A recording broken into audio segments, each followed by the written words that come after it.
Back at you with another video from 80s Nut.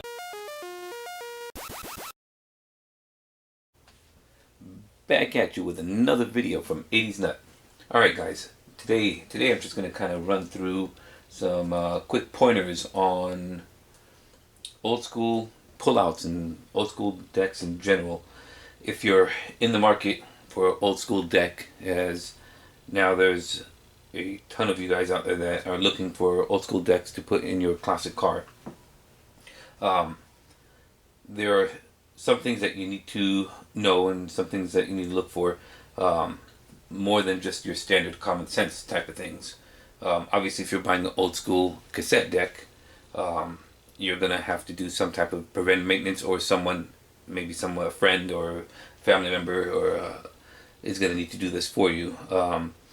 It would be ideal if you have a friend or family member that knows how to restore these units, because it could get rather costly restoring them. So for instance, with a cassette deck, depending if it's a direct drive or not, if it's not, then you automatically know that you're going to have to be replacing the belts. If you're going to be using the high output and not running the low output for your amplifiers, in most cases, you're automatically going to replace the capacitors. So these are things that you need to look for. Now, even if you're not going to be doing the repair yourself and you're in the market to purchase an old school deck, you should look for a number of different things when you're purchasing, keeping in mind that chances are you're going to end up doing some type of repairs on this, but you want to start off with something decent to do the repairs on. Okay, so let me give you an idea.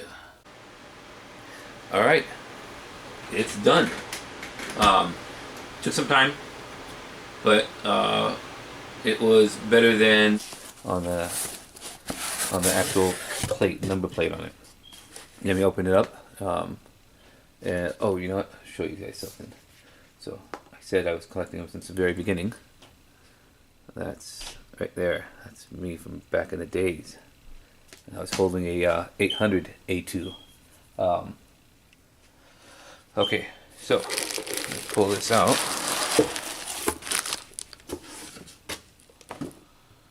This has never been out of the bag, ever. This is the first time this gets out of the bag. Okay. So, this particular one here, right, is a pull-out. You're going to take a look at, in the pictures, if you're before you're buying it, look at all the screws. If there's rust on the screws, look at the terminal. If it looks corroded and if there's any type of oxidation and corrosion on the terminals, if the housing case itself is beat up, right, difficult to see the script on the label, if the buttons on the front have extensive amount of wear. Honestly, the most important is the front. You want it to look good in your classic car. But these are all red flags. If you see extensive wear, if the basket or the cage, right? So some people call it the basket. I always like to call it the cage. But if it's all beat up, if it looks decent and it only has a couple of, so these security tabs that once you insert it into the dash and you bend these up, if all of this is kind of mangled, even though it's a nice deck, chances are it's been moved from vehicle to vehicle, and so that's kind of a pointer. If the case is nice, it's still shiny, the harness is long, right? These are all giveaways that the unit was taken care of and not just beat up from vehicle to vehicle and thrown in somebody's garage, and now they're trying to make a quick dollar. What you don't want is picking up a unit that looks kind of okay on the outside and then open it up and find out that it's a complete basket case and you have to spend a couple $100. If a couple hundred, in some cases it's not repairable. It's not worth repairing it because it would cost $1,000 or a couple thousand depending on who you take it to.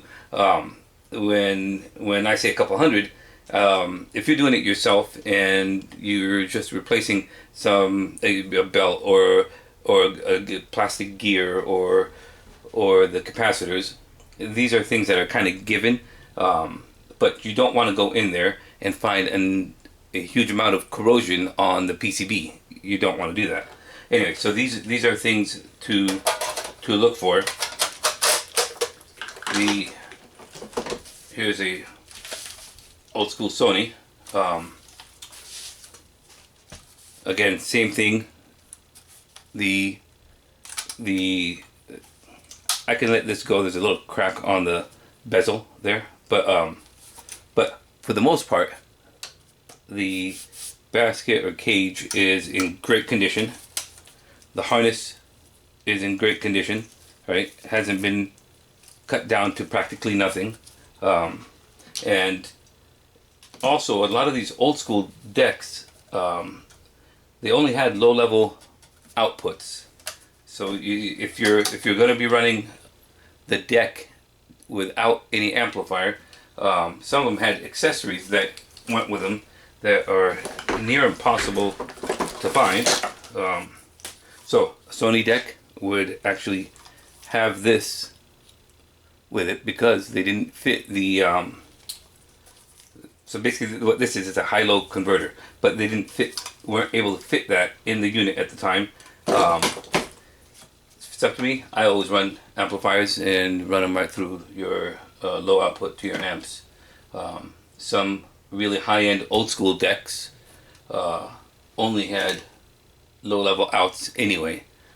Again, something like this, you're gonna want to make sure that there's no rust, no corrosion, and everything looks good to start with. You don't want to get a beat up deck and then invest a bunch of money, or find out later that, okay, you know what, I don't want to invest that much, and you've just wasted your money because you can't return the deck. Anyway, that's kind of what I wanted to run you guys through. Just because it looks good in some cases, it doesn't mean that it works fine, and it could have some electrical issues or even mechanical issues. But at least if the outside looks good, right, you can hope that the inside it's a good starting point, that the inside would be decent. Anyway, that's kind of it. I wanted to make a real quick video. Until next time, 80s Nut out. Thanks for watching. 80s Nut out.